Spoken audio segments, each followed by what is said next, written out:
Hi guys, welcome back to Dev Bytes with Dev Priya. आज हम solve करने जा रहे हैं एक LeetCode easy question that is valid parenthesis.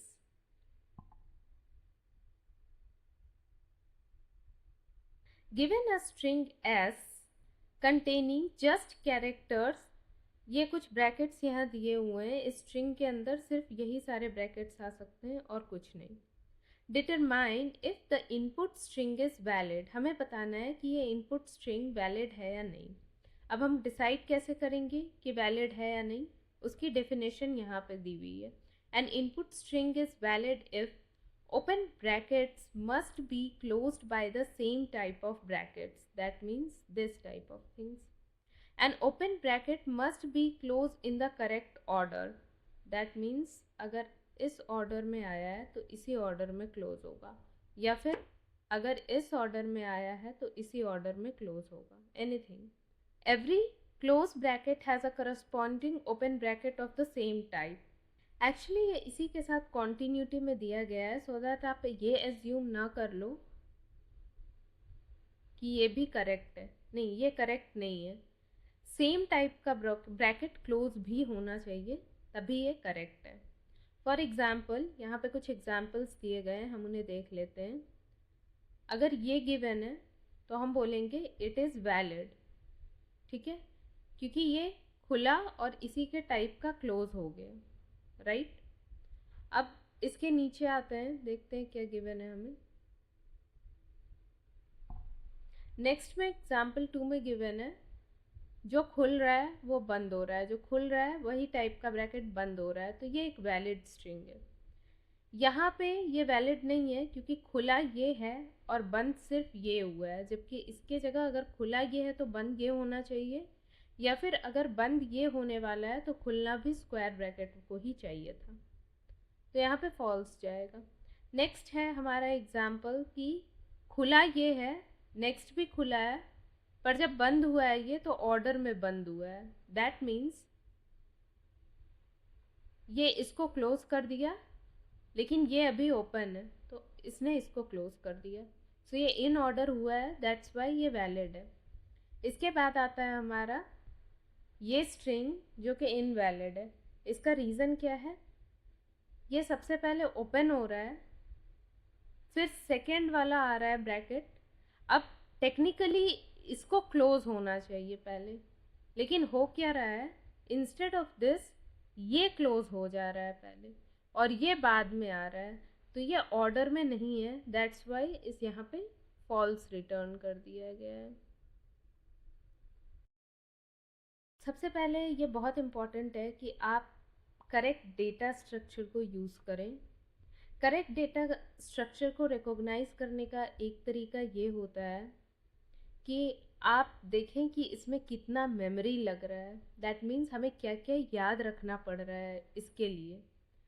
तो अगर मेरा ये स्ट्रिंग आया और ये स्ट्रिंग आया तो यहाँ पे मुझे कुछ भी याद रखने की ज़रूरत नहीं है, मैं यहाँ से यहाँ पे स्विच कर जाऊँगी। बट अगर मेरा स्ट्रिंग कुछ ऐसा है,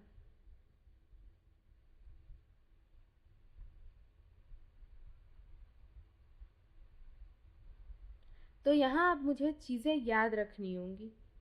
अनटिल मैं यहाँ तक नहीं पहुँच जाती हूँ, मेरे को यहाँ पे याद रखना होगा पहले ये आया, फिर ये आया, फिर ये आया, फिर ये आया।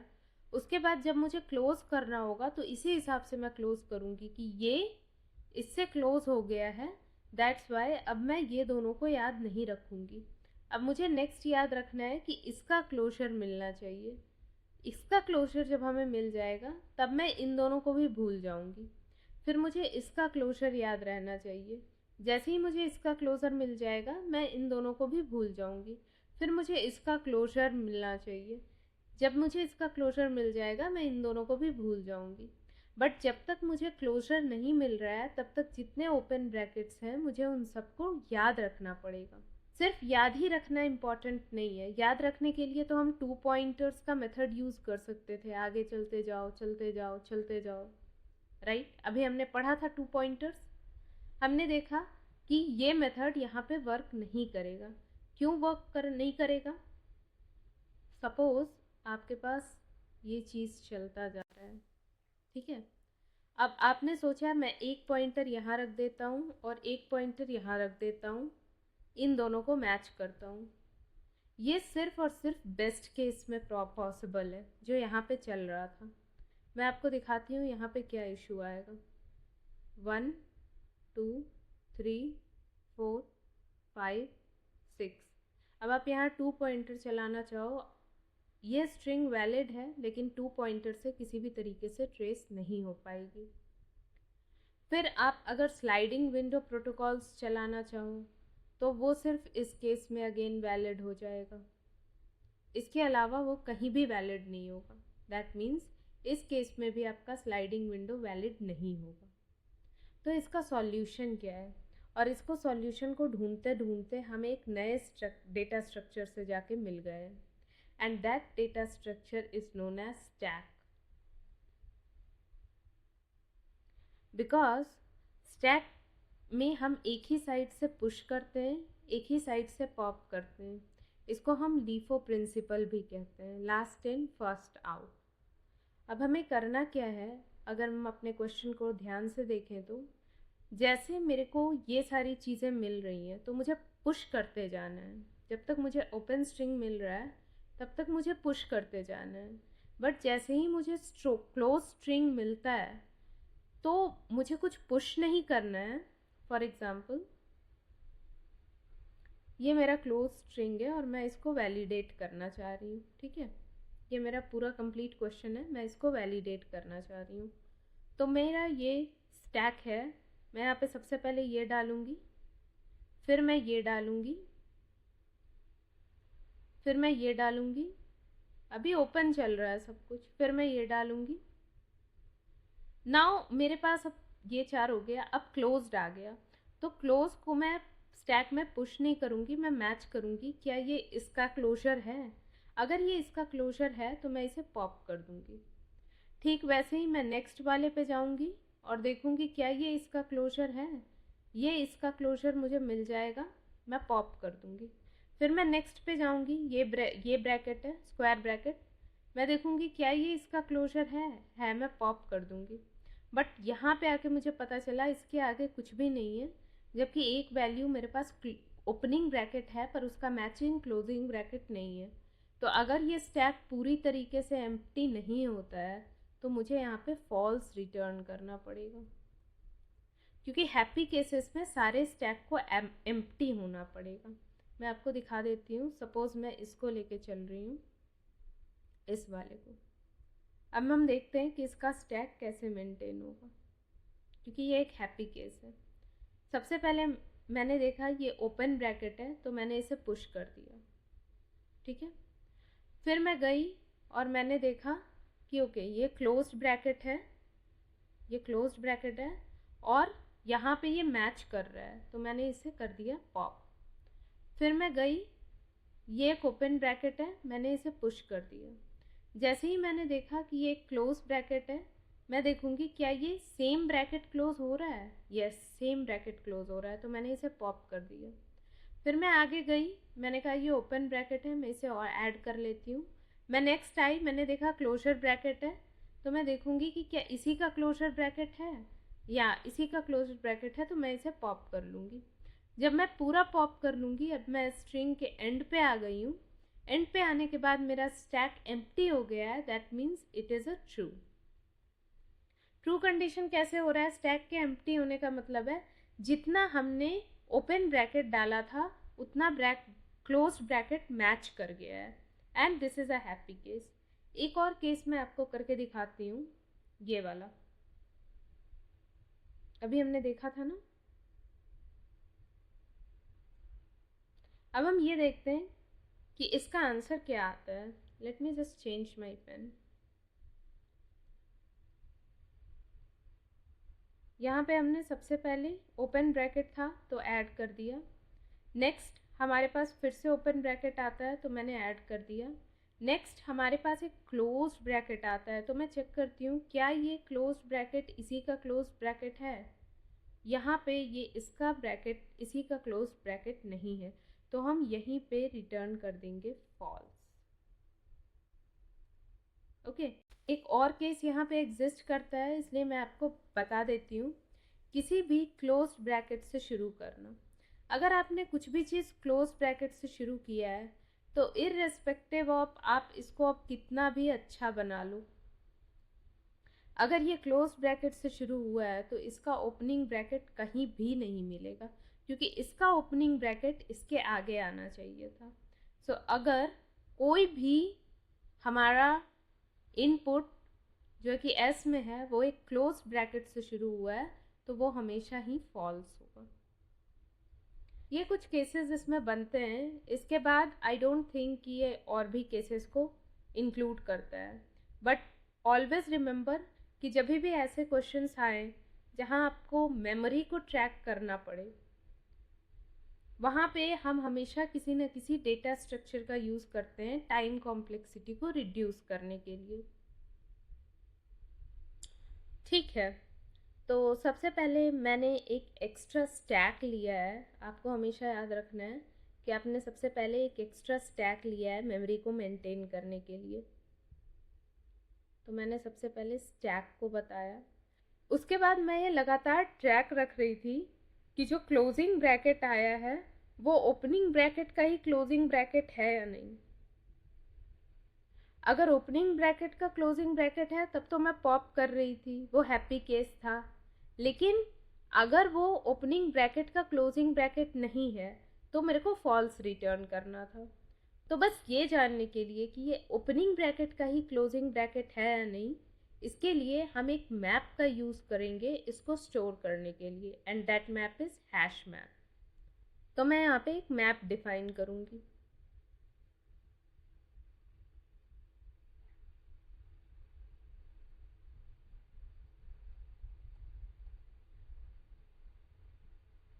अब इस हैश मैप में क्या होना चाहिए, मेरा वैल्यू होना चाहिए। ये जो क्लोज्ड है मैं उसी को ओपन कर रही हूँ।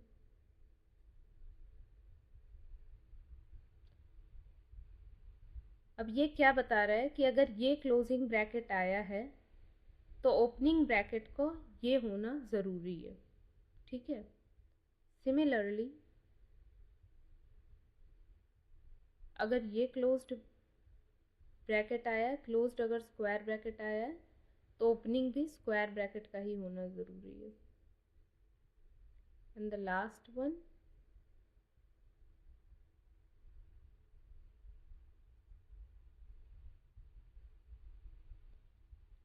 ठीक है।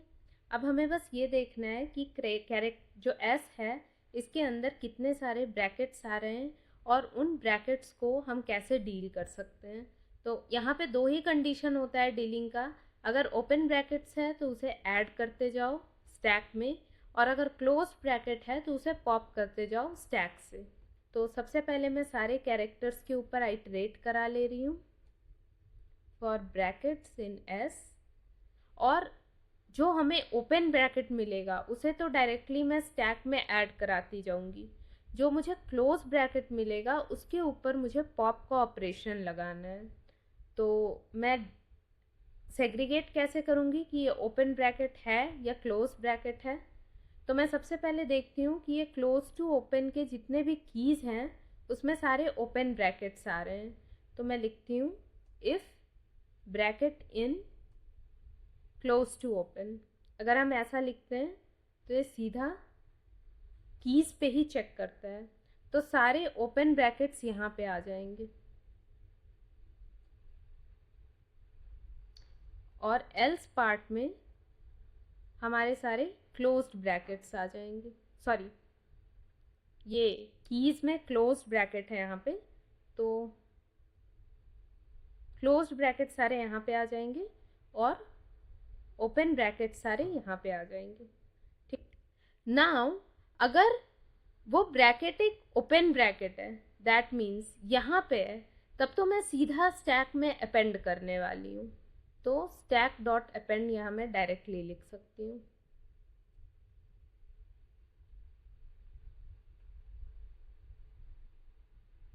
ठीक है, उस ब्रैकेट को मैं डायरेक्टली स्टैक में अपेंड कर दूंगी। अब यहाँ पे आती है कि जब क्लोज्ड ब्रैकेट मिले तो मुझे क्या करना है। सबसे पहले अगर स्टैक है ही नहीं और एम्प्टी स्टैक है, ठीक है, अगर एम्प्टी स्टैक है उसमें मेरे को सबसे पहले एक क्लोज्ड ब्रैकेट मिलता है, तो इसका मतलब क्या है? सपोज मेरे को सबसे पहले ये मिला, इसका मतलब ये है कि इसके आगे हम कितना भी ब्रैकेट अब लगा दें और कितना भी ढंग से लगा दें, ठीक है, ये हमेशा ओपन ही रहेगा। तो मुझे यहाँ पे इस केस के लिए जहाँ पे सबसे पहले आया है एक क्लोज्ड ब्रैकेट, उसके लिए हमेशा ही फॉल्स रिटर्न करना होगा। तो अगर स्टैक नहीं है या स्टैक एम्प्टी है, वहाँ पे अगर मेरा क्लोज्ड ब्रैकेट आ रहा है तो मेरे को यहाँ पे रिटर्न फॉल्स करना होगा, ठीक है। सपोज ये अब है हमारा, जस्ट अ सेकेंड, सपोज अब हमारे पास ऐसे कैरेक्टर्स हैं,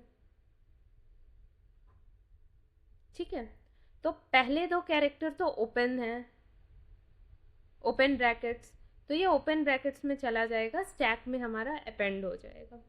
बट जैसे ही मेरा क्लोज ब्रैकेट आता है तो मुझे क्या करना है, मुझे पॉप करना है इस वाले को, सो दैट ये दोनों ही हट जाएं।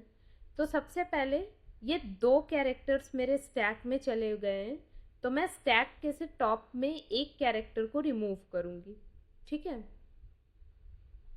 तो मैं यहाँ पे एक कंडीशन और लगा देती हूँ,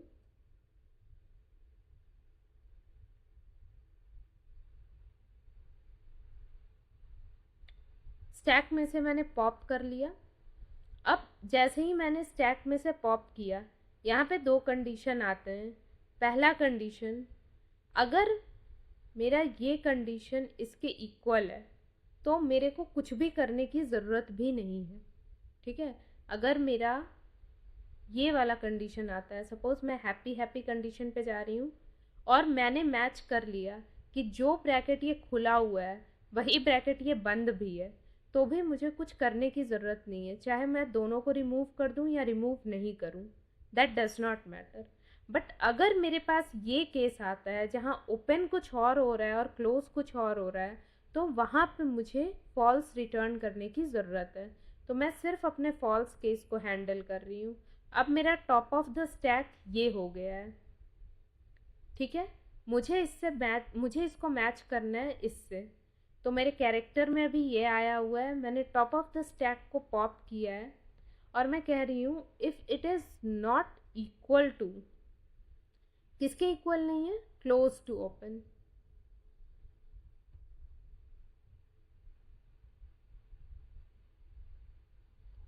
ओ सॉरी, अगर ये क्लोज टू ओपन के इक्वल नहीं है, ठीक है, तो भी आपको फॉल्स ही रिटर्न करना है। कैसे, मैं आपको एक बार ड्राई रन करके भी दिखा देती हूँ। सपोज मेरे पास ये आया है, ठीक है, मैं इस केस पे ड्राई रन नहीं कर रही हूँ क्योंकि जैसा कि आपको पता है कि सबसे पहले क्लोज ब्रैकेट आया है, तो ये क्लोज ब्रैकेट में जाएगा और ये कहेगा अभी स्टैक एम्प्टी है, तो ये रिटर्न फॉल्स कर देगा यहीं से। सो इस केस को मैं हटा रही हूँ। नाउ मेरे पास ये केस आया है, जब तक ये यहाँ पे आता है कैरेक्टर्स, ठीक है, तो ये स्टैक में हमारा ऐड हो जाएगा, दैट मीन्स स्टैक में अभी मेरे पास ये है। अब मेरे पास यहाँ पे सबसे पहला क्लोज्ड ब्रैकेट आया, जैसे ही मेरे पास क्लोज्ड ब्रैकेट आया मैं यहाँ पे आ गई और मैं देखी कि क्या स्टैक एम्प्टी है, नहीं स्टैक एम्प्टी नहीं है, स्टैक में दो वैल्यूज़ ऑलरेडी प्रेजेंट हैं। सिंस स्टैक में दो वैल्यूज़ ऑलरेडी प्रेजेंट है, तो मैंने स्टैक के ऊपर वाले एलिमेंट को पॉप कर दिया, दैट मीन्स मैंने इसको पॉप कर दिया, इस वाले को, और इसको इससे कंपेयर किया, इसको कैसे कंपेयर किया, जैसे ही मैंने इसको पॉप कर दिया मैं क्लोज टू ओपन में गई और देखी कि ये किससे मैच कर रहा है, इसका मैच मुझे मिला ये, ठीक है। तो इस केस में यहाँ पे मेरे पास ये होगा और मेरा स्टैक डॉट पॉप में भी सेम ही है, दैट मीन्स कि ये मैच कर गया। अभी हमारा लूप फिर से चलेगा। अब मैं नेक्स्ट टाइम जाती हूँ तो मुझे ये मिलता है, एक क्लोज्ड ब्रैकेट। जैसे ही मैं क्लोज्ड ब्रैकेट पे गई तो क्लोज्ड ब्रैकेट में मेरे को पता चला, सबसे पहले मेरे को चेक करना है कि क्या स्टैक एम्प्टी है। स्टैक एम्प्टी नहीं है, स्टैक में ये अभी प्रेजेंट है। तो मैंने स्टैक डॉट पॉप किया, दैट मीन्स मेरे पास अब ये मेरे पास आ गया है लेफ्ट साइड में। और मेरे को चूज करना है क्या ये क्लोज्ड ब्रैकेट जो है, क्लोज स्क्वायर ब्रैकेट जो है, इसका क्लोज टू ओपन क्या होगा। तो क्लोज टू ओपन में इस क्लोज का ओपन जो होगा वो ये होगा। दैट मीन्स राइट साइड में मेरे को ये मिला है, यहाँ पे आप ऐसे कह सकते हो कि ये क्लोज टू ओपन जो था मेरा, उसमें मेरे को ये मिला है राइट साइड में कि ये इसका क्लोजिंग होना चाहिए। किसका क्लोजिंग होना चाहिए? जो क्लोज था उस कैरेक्टर का ओपन मुझे ये मिला है, जबकि स्टैक ने पॉप ये किया है।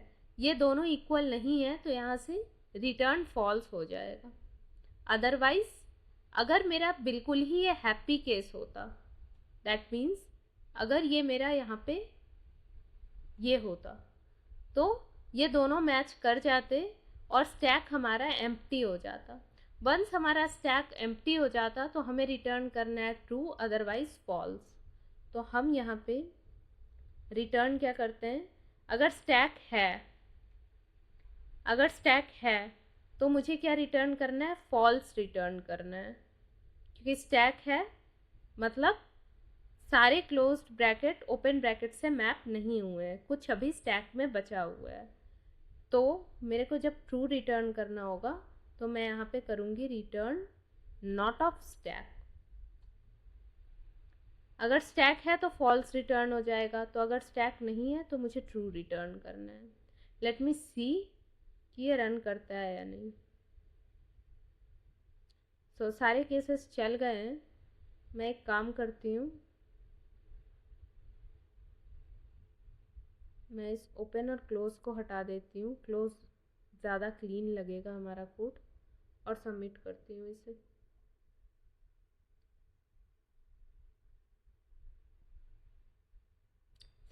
ये सबमिट हो गया है। जो मेरी टाइम और स्पेस कॉम्प्लेक्सिटी है वो मैं आपको यहीं से दिखा देती हूँ। टाइम कॉम्प्लेक्सिटी मेरी ऑर्डर ऑफ n लगेगी, क्योंकि हम पूरे स्टैक को एक बार आइटरेट कर रहे हैं। एंड सेकेंड थिंग, जो स्पेस कॉम्प्लेक्सिटी होगा वो भी ऑर्डर ऑफ n लगेगा, क्योंकि हम एक स्टैक को मेंटेन कर रहे हैं। एंड सपोज हमारा स्टैक ऐसा हो,